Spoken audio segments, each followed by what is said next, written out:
Это новости экономики на Якутии-24, в студии Иван Лазаренко.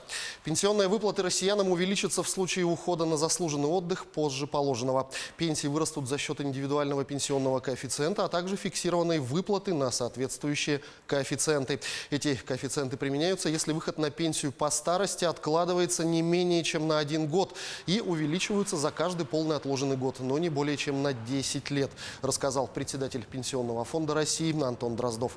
Он подчеркнул, что в 2019 году за назначением отложенной пенсии в ведомство обратились около 30 тысяч россиян.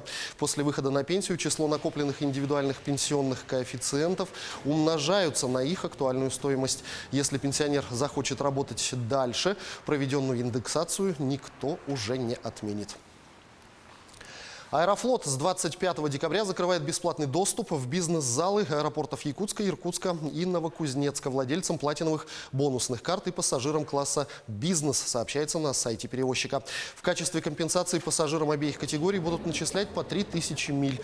Пассажирам бизнес-класса также будут дарить ваучер на 2000 рублей, которым можно воспользоваться при оплате последующей перевозки и дополнительных услуг на собственных рейсах Аэрофлота в течение 1 года с даты его оформления. В республике подавляющее большинство заявок на выдачу льготной ипотеки под 2% годовых поступило от жителей Якутска, сообщил во время заседания Совета органов местного самоуправления глава региона Айсен Николаев. Он поручил руководителям районов усилить работу по информированию населения на местах и оказать всестороннюю помощь молодым семьям для приобретения жилья по данной программе. Напомню, с декабря молодые семьи Дальнего Востока могут приобрести жилье в ипотеку под 2% годовых. Как сообщил Айсен Николаев, в банке уже поступило свыше 700 заявок, порядка 170 из них предварительно одобрены. Глава призвал усилить работу по помощи молодым семьям из районов республики в оформлении 2% ипотеки, ведь такие решения не каждый день принимаются руководством государства. Эту возможность нам надо использовать на все 100% для всей республики, резюмировал Айсен Николаев. Для государственных и частных управляющих компаний создали мобильное приложение, которое со временем заменит диспетчеров. С помощью приложения жильцы смогут вызывать сантехников, электриков и слесарей без звонков диспетчерам. Инвестиции в проект составили 40 миллионов рублей, рассказали в разработавшей технологию компании МТС.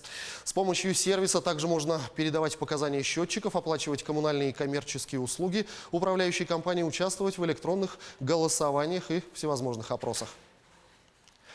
Россияне не намерены экономить на праздновании Нового года. При этом каждый 5-й россиянин будет использовать кредитные средства и залезет в долги, чтобы купить подарки или отправиться в путешествие, следует из результатов опроса жителей страны. Большинство россиян планируют потратить на празднование Нового года столько же или больше, чем в прошлом году. Экономить намерены лишь 14%, а 7% опрошенных значительно увеличат траты на торжество. Более половины респондентов, это 51%, будут делать подарки родным и близким. На второе место россияне поставили желание собрать семью и друзей за новогодним столом. Это планируют сделать 36,5%. Кроме того, каждый 10-й намерен отправиться в новогоднее путешествие. При этом часть расходов россияне будут покрывать за счет кредитов. Так, 11% опрошенных собираются прибегнуть к кредитным средствам, чтобы накрыть новогодний стол. 22%, чтобы купить подарки, еще 22,5% на путешествие. На предстоящих новогодних каникулах будут трудиться 58% россиян. При этом 22% из них предстоит полноценная 5-дневная рабочая неделя. В предыдущие годы, по оценке экспертов, в январские праздники выходили на работу около 40% граждан. Значительная часть работников, которые не уйдут на каникулы, задействована в сфере услуг, которая функционирует без выходных. Немало и тех, кто предпочитает трудиться в праздники, чтобы получить дополнительный заработок или отгулы. В начале января будут трудиться продавцы, официанты, водители, медики и преподаватели.